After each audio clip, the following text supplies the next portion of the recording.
Liam was 10 years old, and he had the most important job of the day: ring bearer.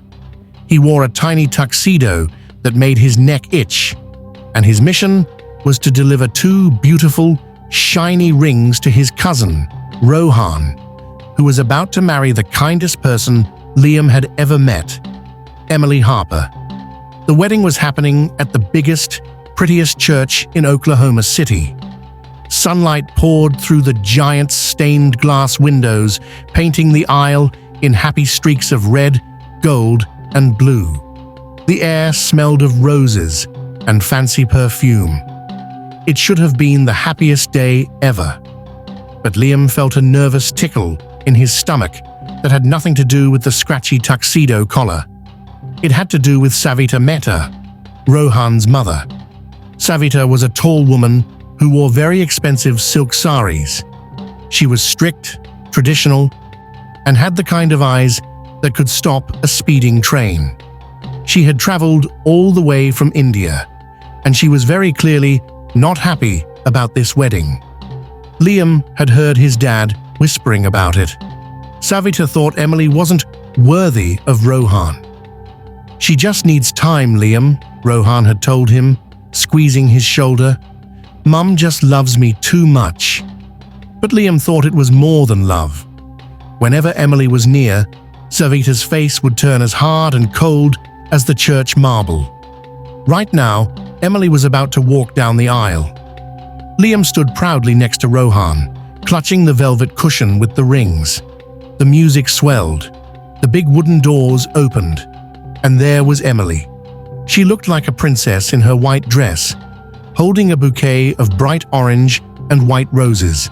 But even from where Liam stood, he could see her smile wasn't reaching her eyes. Emily glanced at the first pew. That's where Savita was sitting. Liam watched Savita's face. It wasn't just cold now, it was furious. Her eyes were tiny, dark slits, focused on Emily. Liam saw Savita lean forward and mouth a single, terrifying word at Emily, too fast and quiet for anyone else to catch. But Liam knew how to read lips because of his quiet little sister. Savita mouthed, "Danger." Emily's eyes widened in horror. Her hand trembled so hard, the bouquet almost slipped. Liam gripped the ring cushion tighter. The happy music suddenly sounded scary. The wedding wasn't just a party, it felt like a ticking clock counting down to something bad. Emily somehow made it to the altar. Her breath was coming in short, quick gasps.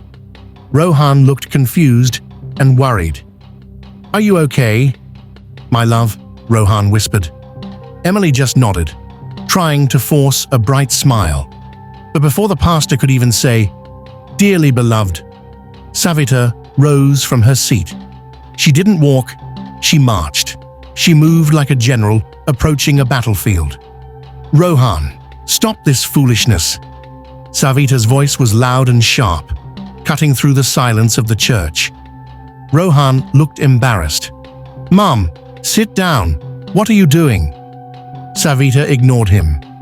She looked straight at Emily, her eyes blazing with a frightening intensity. She reached inside her fancy shawl and pulled out something flat and glossy, an old, faded photograph. 10 years ago, June 4th, 2014, Savita shouted, holding the photo up for the entire church to see. "Ask her about this. Ask her about the water. Ask her about Meera Patel."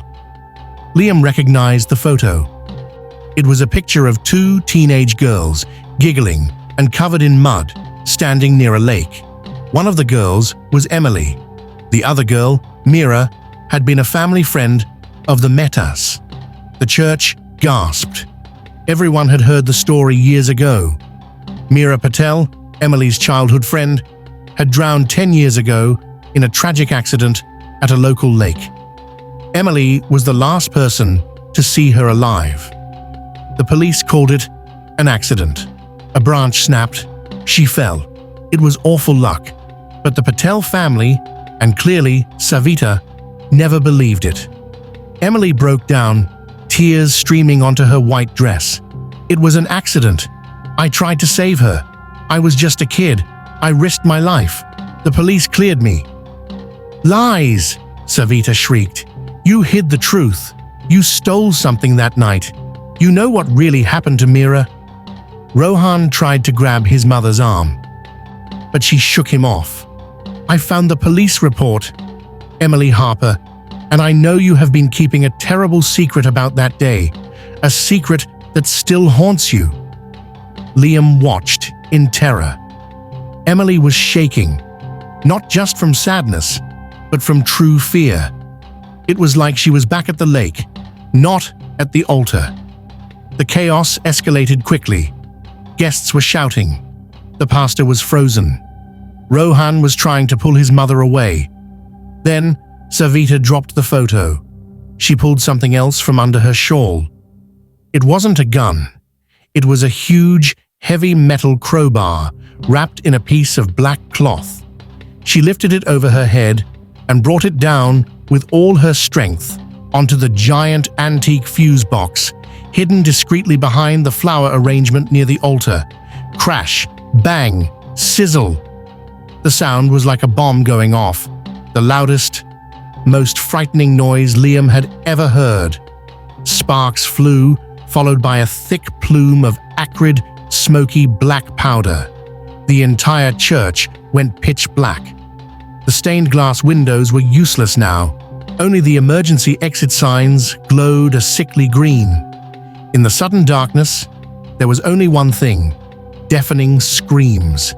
When the auxiliary lights finally flickered on, a minute later that felt like forever, the scene was pure pandemonium. Guests were scrambling, tripping over chairs, crying out for the emergency exits. Rohan was coughing, covered in the fine black powder from the fuse box. He was shouting, "Emily, Emily, where is she?"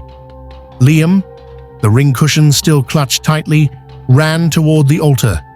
Savita Mehta was standing there, shaking violently, staring numbly at the broken fuse box and the heavy crowbar lying on the floor.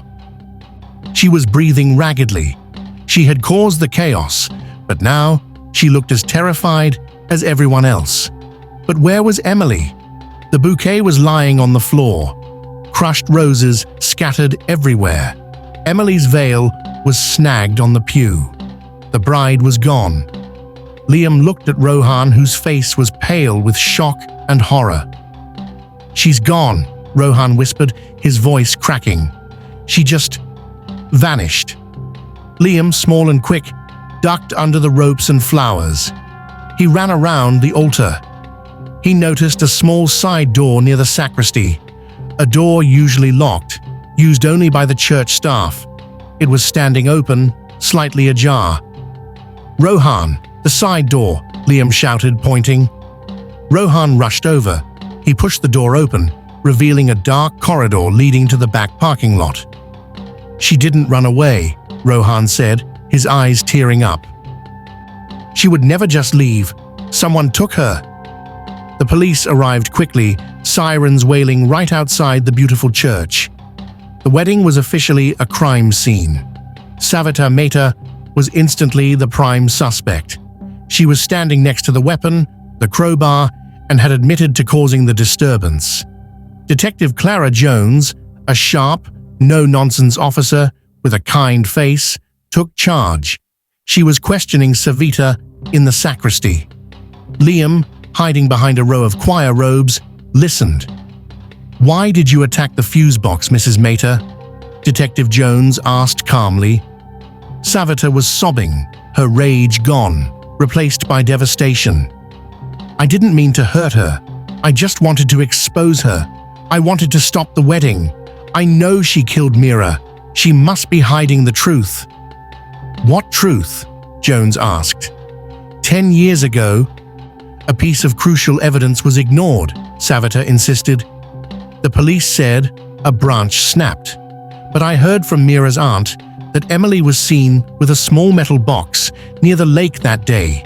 The box was never found." "A metal box?"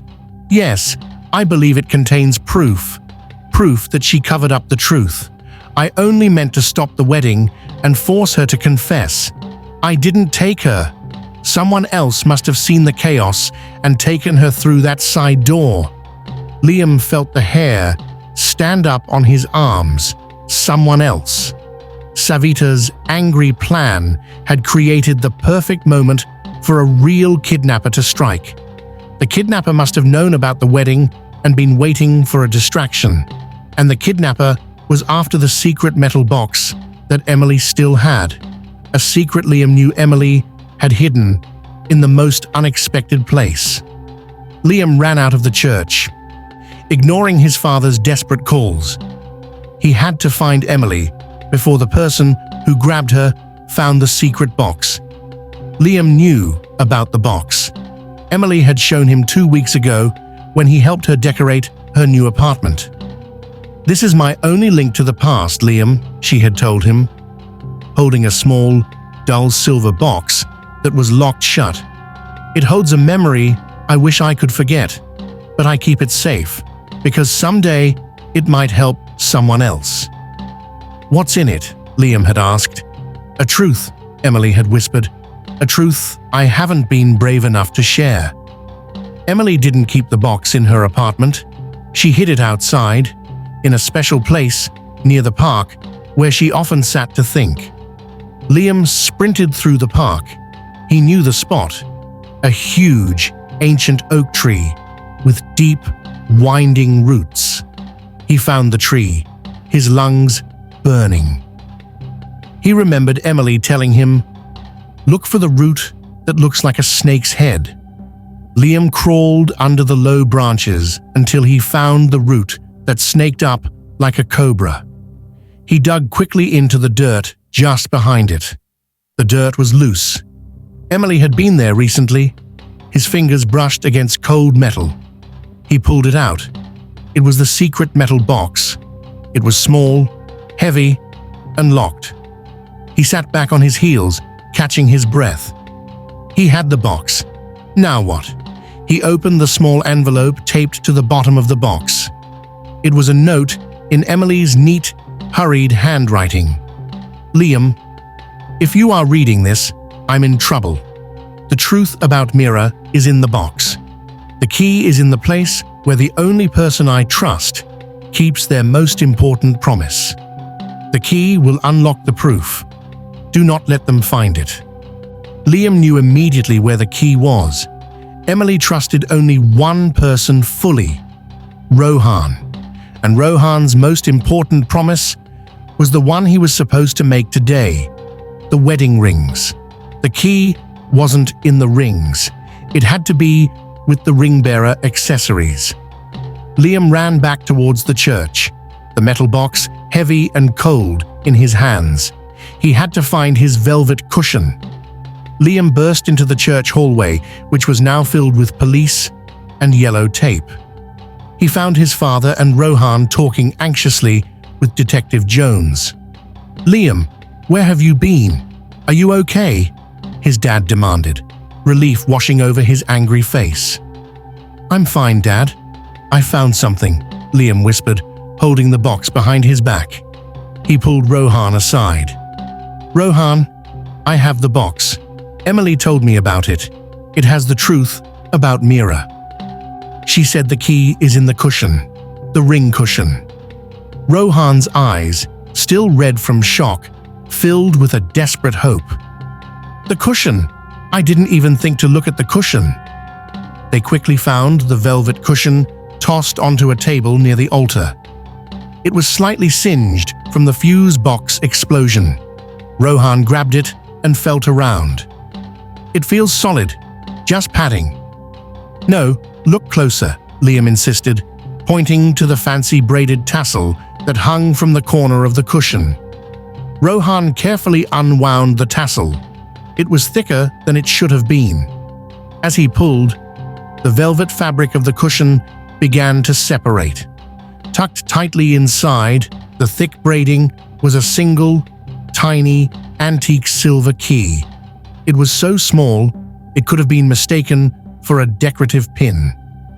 "She hid it there," Rohan whispered, tears falling onto the cushion. "She trusted me with her secret even when I didn't know it. Liam quickly took the silver box and inserted the key. Rohan nervously lifted the heavy lid. Inside wasn't jewelry or money. It was a single, old, worn journal filled with teenage handwriting and one item tucked between the pages, a small, dark, broken piece of camera lens. Rohan flipped through the journal. Emily had written about the day Mira died, June 4th, 2014. I knew the branch snapping wasn't the only thing that made Mira fall. She was fighting with someone, a girl who was chasing her, screaming at her near the water. Mira slipped and hit her head when the branch snapped, but the girl's hands were the reason she was running. I took a quick photo on my little cheap camera before running to help, but the girl smashed my camera lens. I kept the journal and the broken lens, but I was too scared to tell the police. I was a kid. I didn't want to testify against someone who looked like an angry ghost. Rohan slumped against the table, realization hitting him like a physical blow. It wasn't an accident, Liam. It was an assault that turned into a tragedy. Emily has been protecting herself from this other girl for 10 years, and Savita's chaos brought the killer right to her. So, the kidnapper isn't Savita's group. It's the girl from the lake, Liam concluded, his heart racing. And the kidnapper smashed Emily's camera to destroy the evidence. Rohan picked up the journal and the broken lens. We have to show this to Detective Jones immediately. This tells us why Emily was taken, to find this journal before we did. Detective Jones listened to Rohan and Liam's frantic story, examining the journal and the broken camera lens closely. Her face was grim. This changes everything, Jones said, circling the crime scene tape. Mrs. Mehta was operating on a lie. She was misguided and obsessed with justice for the Patels, but she wasn't the one who took Emily. So who is the girl who was chasing Mira? Liam asked. Rohan pointed to a name Emily had scribbled in the margin, a name that appeared several times in scared, hurried handwriting. Lena. Lena, Rohan exclaimed. Lena Sharma. She was Mira's rival in high school. They were both applying for the same scholarship. Lena was known for being intensely competitive and aggressive.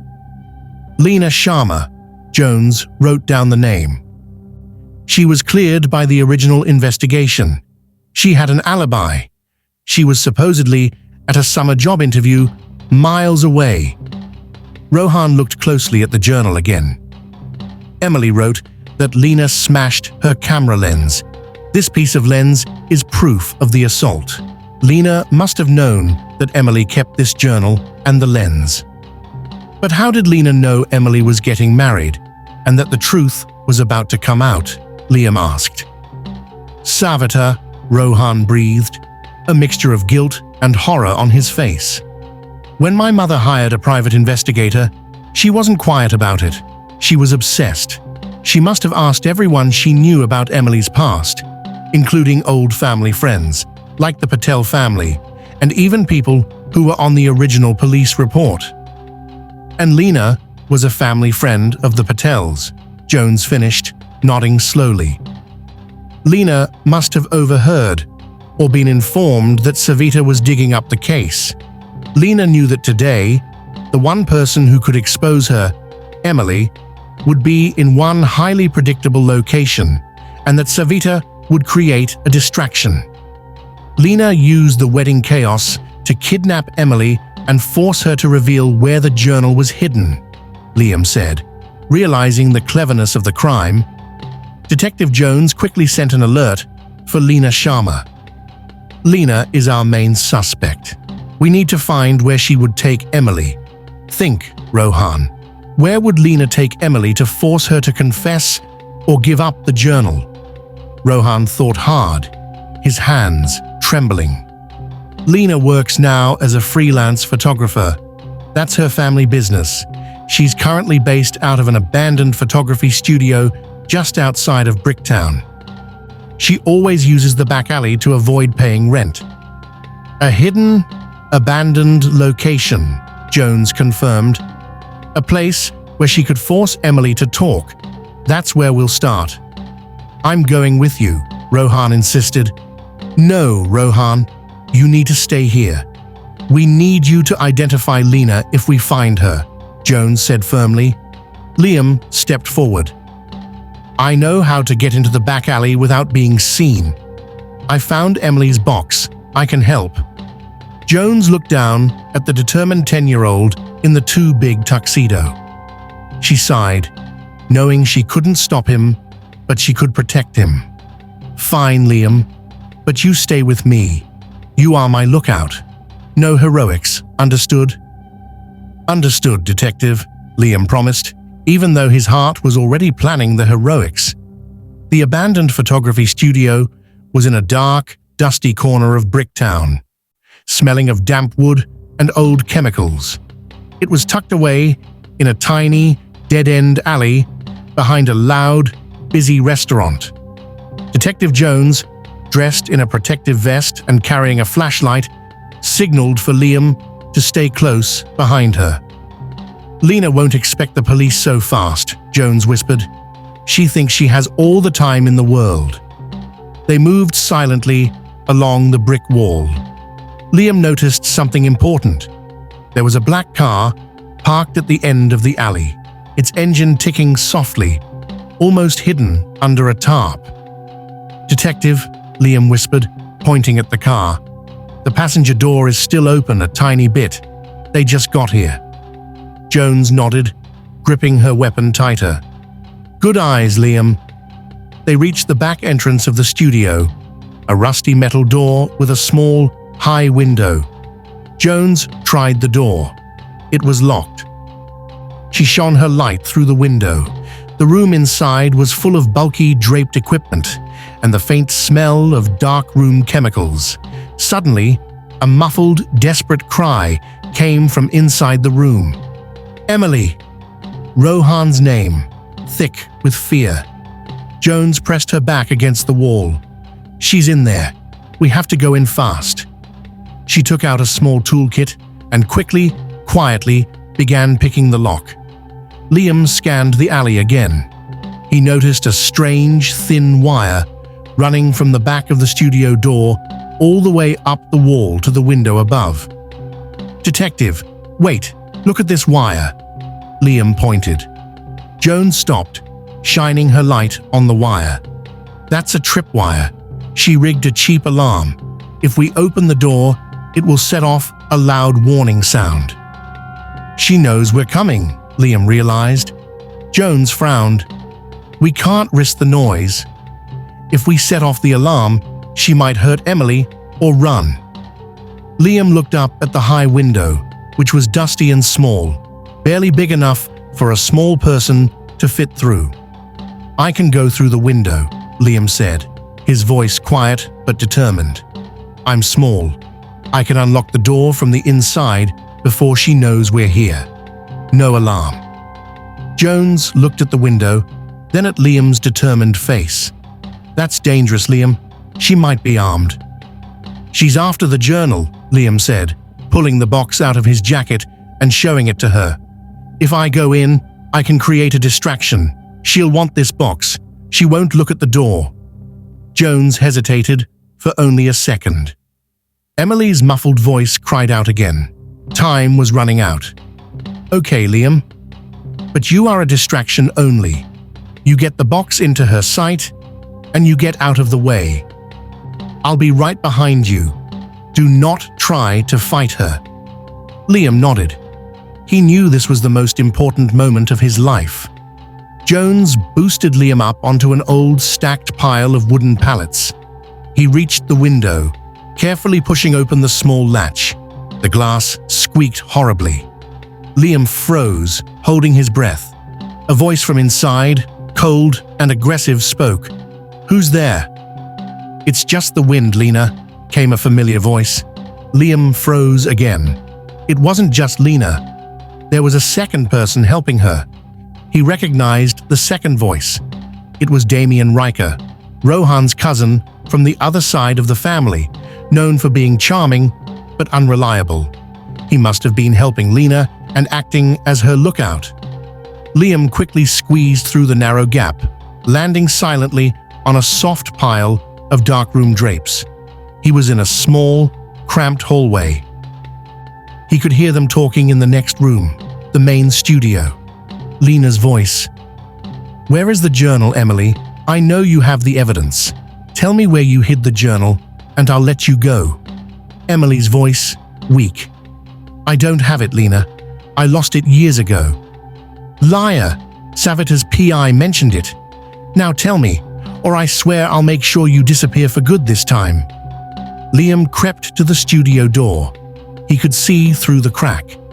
Emily was tied tightly to a wooden chair, her wedding dress now dusty and torn.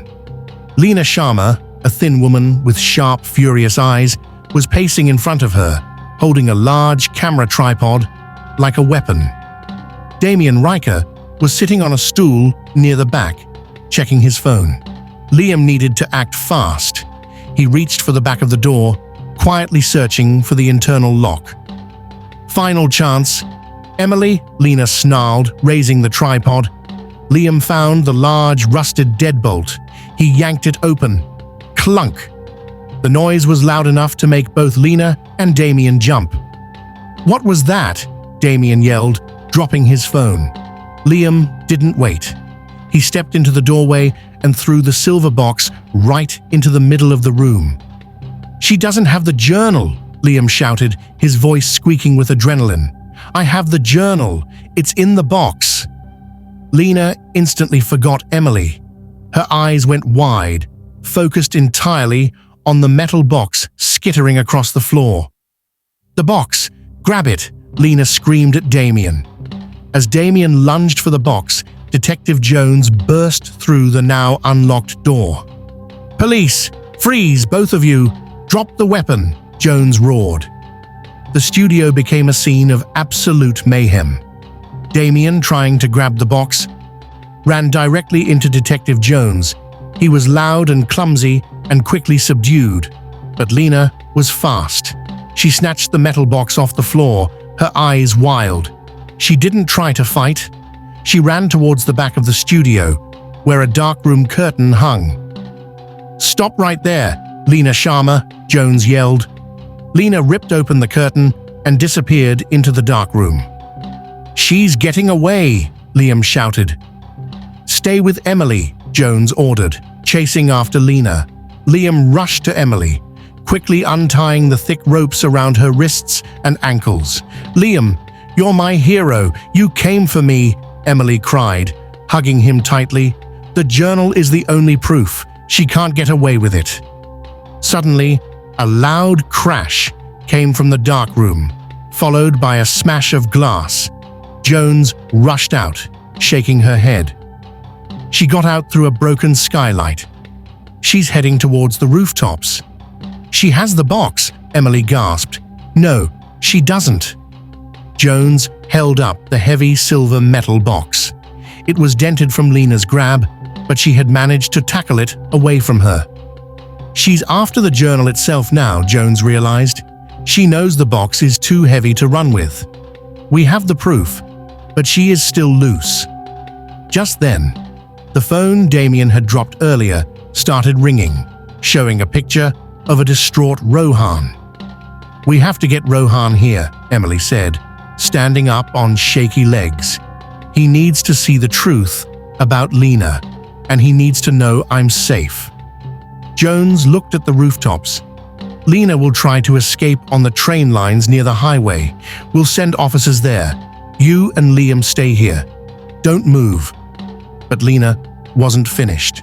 Suddenly, a blinding flash of light erupted from the skylight hole. P-50. It was a powerful camera flash, aimed directly at Emily. They all shielded their eyes, squinting into the gloom. "She's taking pictures," Emily cried. "She's a photographer. She's documenting the scene." "Why?" Liam asked, confused.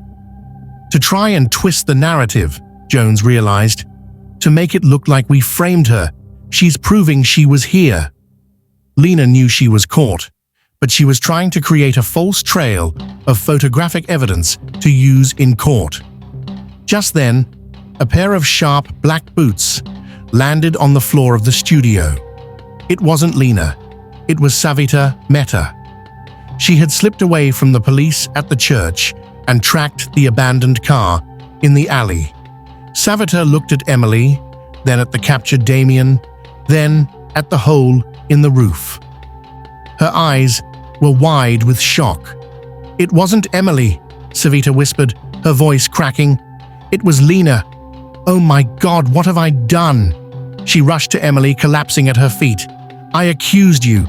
I ruined your life. I'm so sorry, Emily. I brought this disaster upon us." The arrival of Savita Mehta brought a new level of chaos, but it also brought a moment of raw truth. The hate Savita carried had led to a terrible accusation, but it was now replaced by a crushing guilt and terror. Detective Jones quickly detained Savita and called for backup. "Lena is cornered," Jones said, looking at the skylight. "We'll get her. But right now, we need to focus on this." Jones turned to Emily and Savita. "Mrs. Mehta, Emily was cleared 10 years ago because the police saw no evidence of struggle. The case was dismissed. But I was wrong. I was full of hate," Savita wept. "The real tragedy is that you refused to accept the truth of an accident and that allowed the real culprit, Lena, to live in safety and then strike again today," Jones stated sadly. Emily, pale but steady, reached out a hand to Savita. "I forgive you, Savita," Emily whispered. "You just wanted justice for Mira. You were just lied to, just like everyone else. The only thing that matters is that the truth is out now." And Liam found the journal. Savita gripped Emily's hand, sobbing uncontrollably. The moment was messy and full of pain, but it was the start of a healing that was more important than any wedding vow. The police swarmed the rooftops, and within minutes, they found Lena Sharma hiding under a tarpaulin on a neighboring roof, still clutching the broken camera lens and the tripod. She was arrested immediately, her final attempt at a photographic cover-up a failure. Later that evening, after giving their statements at the police station, Emily, Rohan, Liam, and Savita sat in a quiet room. Rohan had rushed to the studio as soon as he heard Emily was safe. He held her hand now, the missing wedding ring a painful reminder of the day. "I should have trusted you, Emily," Rohan said, his eyes full of love and regret. "I should have stood up to my mother sooner."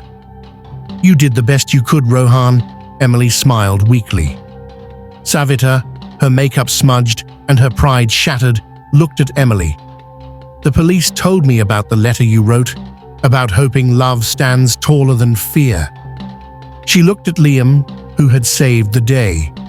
"It was his courage that stood taller than my fear. He is the true hero of this family." Liam blushed deeply. "The wedding is ruined," Rohan sighed. Emily smiled. "The wedding was cancelled, yes. But the vow still stands, Rohan. The vow to be honest, to trust, and to face the truth together." She looked at the small metal box, now sitting on the table. Inside was the journal, the proof that Mira's death was not her fault. "My past rose again, but it didn't win," Emily concluded. "The truth won, and we won." A week later, there was no white dress, no fancy church, and no hundreds of guests. Emily and Rohan were married in a small, quiet ceremony at Rohan's apartment, officiated by a justice of the peace. Savita Mehta was there, dressed in a simple, grey sari. She didn't look strict or cold anymore. She looked like a humbled woman who had learned a devastating lesson. She gave Emily a traditional Indian bracelet, a gesture of respect and apology. Liam, dressed in a regular suit, no itchy tuxedo, was again the ring bearer. As Rohan placed the ring on Emily's finger, he looked directly at Liam. "You are the most honorable person I know, little cousin," Rohan said. "You saw the truth when all the adults were blind." Emily smiled down at him. "You are our family's protector, Liam." Leena Sharma was charged with assault, kidnapping, and the accidental death of Meera Patel, reopened as manslaughter due to the new evidence. Damien Riker faced charges for aiding and abetting. The chaos and the secrets were finally put to rest. Liam went back to his life, but he was changed. He knew that mysteries lurked everywhere, even in the sunny streets of Oklahoma City, and that sometimes being small was the best way to see the things the adults missed. He still had the small, dented silver box. Emily had given it to him. "You earned it, detective," she had said. "Now, it can hold your greatest secrets and your bravest memories." Liam kept the box on his dresser. Inside, he didn't put a secret. He put a photo. A new one, taken right after the small ceremony. It was a photo of Emily, Rohan, his parents, and a surprisingly warm-looking Savita, all smiling. And most importantly, he added the tiny, broken piece of camera lens. A reminder that sometimes the smallest piece of evidence is the one that breaks the biggest case. The vows made at the quiet apartment were much stronger than any vow planned for the grand church. They were built on truth, not fear. And Liam, the ring bearer who turned into a detective, knew that this was the real happy ending. The greatest battles are won when courage stands taller than hate.